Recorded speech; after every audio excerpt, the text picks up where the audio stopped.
right, 7.6 is on equations involving radicals. So what is the opposite operation of taking a square root? We're going to make use of that. We're going to be getting rid of square roots, so we need to do the opposite operation. We're going to need to square. You will need to check for extraneous solutions when you multiply both sides of an equation. Sorry, in this case, we're going to be squaring. So when you square both sides, you are multiplying, but specifically squaring. All right, so again, square root and squaring cancel. They undo each other. So if I wanted to get rid of the square root of x, if I want to get rid of the square root part of that, I would need to square. And what you do to one side, you need to do to the other. 5 squared is 25. I would check square root of 25. Square root 25. Does that equal 5? Square root of 5 is 5. This is the principal. It's only the positive. There's only a plus, invisible plus sign in front. There's no plus or minus.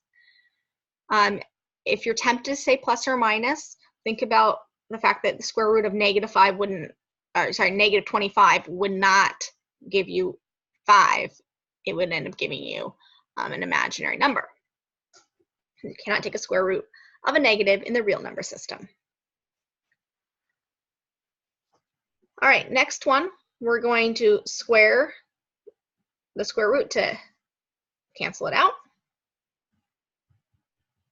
6 squared is 36. And we're going to solve this linear equation. The highest exponent being 1 means it's linear, so we're going to isolate x. Undo addition or subtraction, undo multiplication or division, and we get our answer as 35 halves, which we would need to check. The reason we have to check for these is you cannot take a square root of a negative and have it equal some positive. And so when you square something, you get rid of the sign being positive or negative. So that's why when you square it, you might potentially create extraneous solutions. So if I plug in to my original equation, 35 over 2 as my x value, I can see if both sides are equivalent. Again, when you're checking, you plug into the original. Otherwise, if you plug it in later, you're checking your arithmetic, but you're not checking that your answer really works for the original problem. You may have already created the extraneous solution. So always check with the original. 2 goes into 2 once. So we end up with square root of 35 plus 1. Does that equal 6? Square root of 36. Again, this is the principal. 6 equals 6. So that is a legitimate answer. All right, I mentioned earlier that a square root cannot equal a negative. It's been a while, but a square root cannot equal a negative. And if we tried the approach that we've been doing so far in the square root and the square canceling, and -1 squared is -1 times -1 is +1, and we add 7, and we divide by 5, and we check our work, we end up with 5 and then 8 over 5. I know there's a fraction here, but it's only a fraction temporarily, as you can see. So this ends up being square root of 8 minus 7. That's square root of 1. Square root of 1 is 1. Does 1 equal -1? No. So this is not a solution. And so your answer would be, well, there's no solution. There's no x value that when you plug it in to your equation will make the statement true. Just as a kind of general rule, you cannot have a square root equal a negative. That would be the no solution situation. So if I noticed that I had a square root equal to a negative, I could jump straight to no solution. And I wouldn't have to do all that work. So if you stop and think about it, when you're dealing with square roots, as we did earlier in the course, you might discover with absolute values or with square roots or certain things that you can save yourself some work if you know some special characteristics about, often about the negatives. All right, kind of like we've been doing, we want to get rid of a square root here. So I'll do it to this side and to this whole side. Square root and square cancel. And when I square this, please, please, please remember you are doing x minus 3 times x minus 3. You're going to have to FOIL.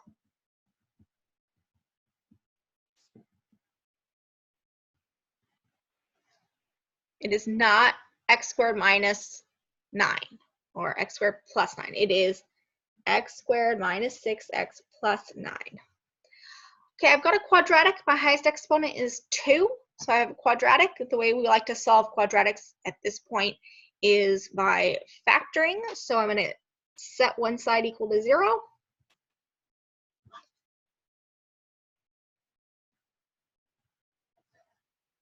And I have a trinomial, 3 terms.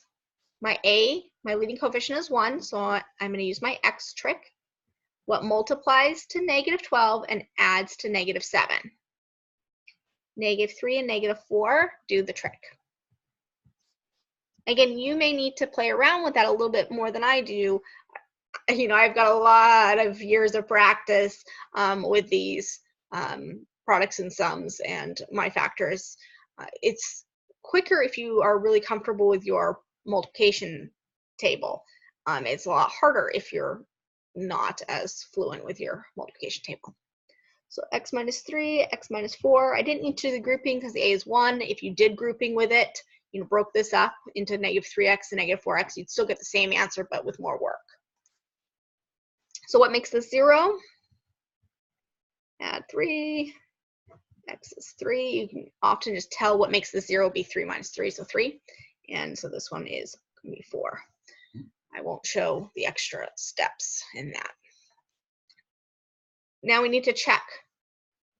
So I'm going to check when x is 3 with my original. So 3 minus 3, square root of 3 minus 3 equals 3 minus 3. Square root of 0, and that side is 0. 0 equals 0. I'm working vertically. So that is a legitimate answer. Let's try with 4.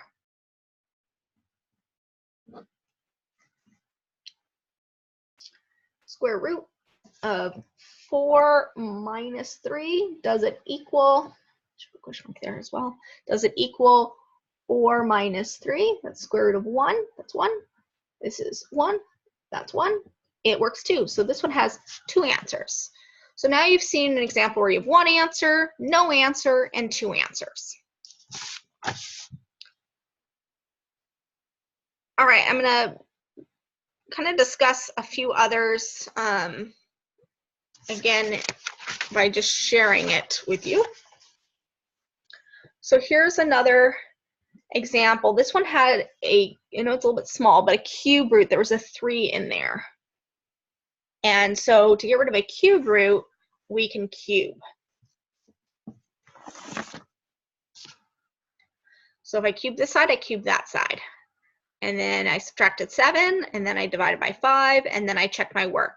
Again, make sure you keep your index because a square root of 8 is different than a cube root of 8. The cube root of 8 is 2, and it does check out then. This next one is kind of like when we were doing absolute value problems.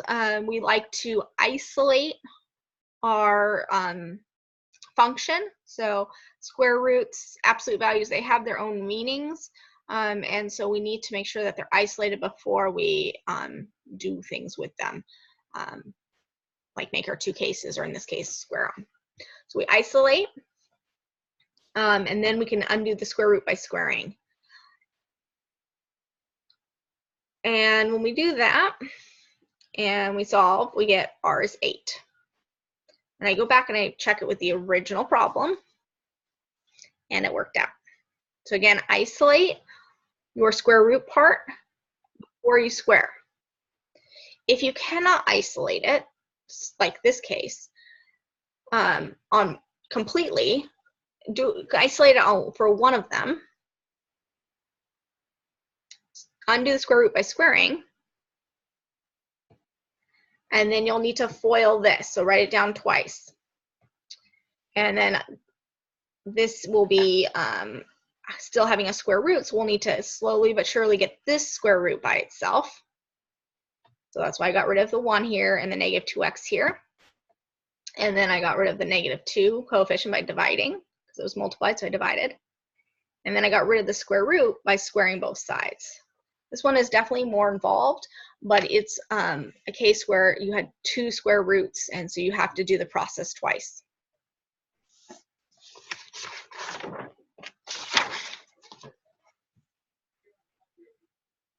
There's a couple more like that. This one, I'm just projecting again, you'll have to do the process twice. This one had an extraneous solution because when I go to check it with the original problem, you'll see over here, I get 2 equals negative 2, which is not true. Here's one where it's not like a square root or cube root, it's to the 2/3. So you can rewrite it as a root, so then you can approach it the same way. So it doesn't look like a root right now, but if you rewrite it, then you can use the same technique. And then a 4th root example. So get rid of 4th root, you do to the 4th power. And again, just check with the 4th root. It may not be a nice integer, but you can tell that these two, once they're simplified, are equivalent.